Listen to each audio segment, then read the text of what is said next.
नमस्कार, स्वागत है आपका अंबाला दस्तक में। खबर ही नहीं विचार भी अब तक की सबसे बड़ी खबर आ रही है। किसानों के हक के लिए धरने पर बैठे भाजपा विधायक असीम गोयल। हरियाणा विधानसभा के बाहर धरने पर किसानों, आढ़ती और मजदूरों को आ रही दिक्कतों को लेकर धरने पर खाद्य आपूर्ति विभाग के अधिकारी पी.के. दास के प्रति जताई नाराजगी। सरकार की योजनाओं पर प्रति गंभीर न होने के लगाए आरोप।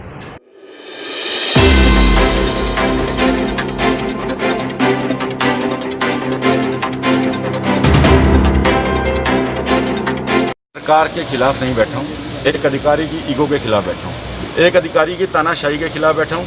सरकार ने इतनी जनप्रिय नीतियाँ बनाई, उन जनप्रिय नीतियों को एक अधिकारी ने आग लगाने की कोशिश की, धक्का बताने की कोशिश की। आज प्रदेश का किसान, प्रदेश का व्यापारी भाई और मजदूर साथी परेशान है। वो गर्मी में सवेरे 5 बजे लाइन में लगता है, किसान साथी शाम तक उसका पोर्टल पे नंबर नहीं चढ़ता, धान बेचने की परमिशन नहीं मिलती। 6 महीने से उसने अपने सोने की राखी की है, आज वो सोने को बेचने के लिए सड़कों पे धक्के खा रहा है। मैं इस तानाशाही और ईगो के खिलाफ बैठा हूँ। एक अधिकारी ने पूरे सिस्टम को, उसे किसान साथी मिले उनको उसने हड़का के भेजा, व्यापारी साथी मिलकर उनको चोर बताता है। और मैं एक बात कहता हूं कि मैं 5 लाख लोगों का बचा हुआ वकील हूं। मैं सैर सपाटा करने के लिए चंडीगढ़ में नहीं आया। मैं सरकार के खिलाफ नहीं हूं। माननीय मुख्यमंत्री जी ने हमेशा मुझे प्यार किया, मेरे हलके को बहुत ज़्यादा विकास के नाते वो लेकर गए, तभी मैं दोबारा जीत के आया। लेकिन जिन लोगों के आशीर्वाद से मैं यहाँ तक पहुँचा हूँ, जो किसान, व्यापारी, मजदूर जो लगातार मुझे आशीर्वाद देते हैं, अगर वो आज तंग है तो मेरा चुप बैठना बिल्कुल भी जायज़ नहीं है। तो इसका मतलब है कि अफसरशाही हावी है, क्योंकि अगर मैं ये नहीं कह रहा, कहीं अधिकारियों के दिमाग में सरकार से ऊपर अपनी एक ईगो होती है। मैं आज तक किसी और अधिकारी के खिलाफ ये बात नहीं की। कोई अधिकारी होता है जो अपने आप को, अपनी ईगो को सरकार की नीतियों से ऊपर समझता है, और उस अधिकारी के खिलाफ आज ये धरना लगाया, सांकेतिक धरना है।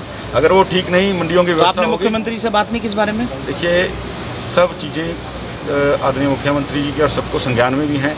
वो जनप्रिय नीतियों को लागू करने की बात कहते हैं। सुनिए सर, सुनिए, आपने मुख्यमंत्री से बात की होगी, मुख्यमंत्री जी से बताई होगी कि देखिए एक अफसर को लगाने में सीएम साहब का बहुत बड़ा रोल होता है। माननीय मुख्यमंत्री जी और सबको, कई बार अधिकारी, कई बार वो चीज़ें, एक दूसरा पहलू वो हर एक व्यापारी को चोर बताता है। कई चीज़ें दूसरे तरीके से रख देते हैं। हम भी व्यापारियों के साथ जाते हैं तो हमें भी कह देते हैं आप चोरों का साथ देने के लिए आगे।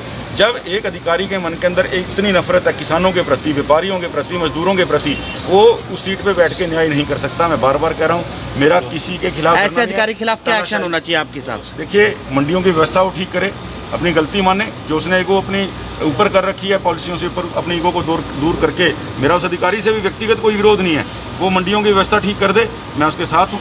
आपके आज के धरने से आपको लगता है कि कांग्रेस को आपने मुद्दा दे दिया कि जो है भाजपा के खुद के विधायक जो है धरने पे बैठ, राजनीति करने के लिए इस धरने पे नहीं बैठा हूँ। कोई और विधायक सरकार का बैठेगा भी नहीं, इसके लिए बहुत बड़ा जिगरा चाहिए। लेकिन मैं विधायक मेरी जनता ने बनाकर भेजा हूँ। मेरी जनता मेरे लिए सर्वोपरि है। आज वो परेशान है, अगर वो दर दर की ठोकरें खा रही है तो मेरा भी चैन से बैठने का काम नहीं बनता। आपका कब तक बैठने का मूड है यहाँ पे? मैं केवल आज सांकेतिक धरने में बैठा हूँ, उठ रहा हूँ, लेकिन सोमवार को बड़ा धरना, अगर सोमवार तक ये मंडियाँ ठीक नहीं चली, सोमवार को बड़ा धरना हो। तो क्या भारतीय जनता पार्टी के जो शीर्ष नेता है उनसे भी बात करेंगे इस मामले को लेकर? देखिए, मुझे जहाँ बात करनी पड़ेगी मैं जरूर करूँगा।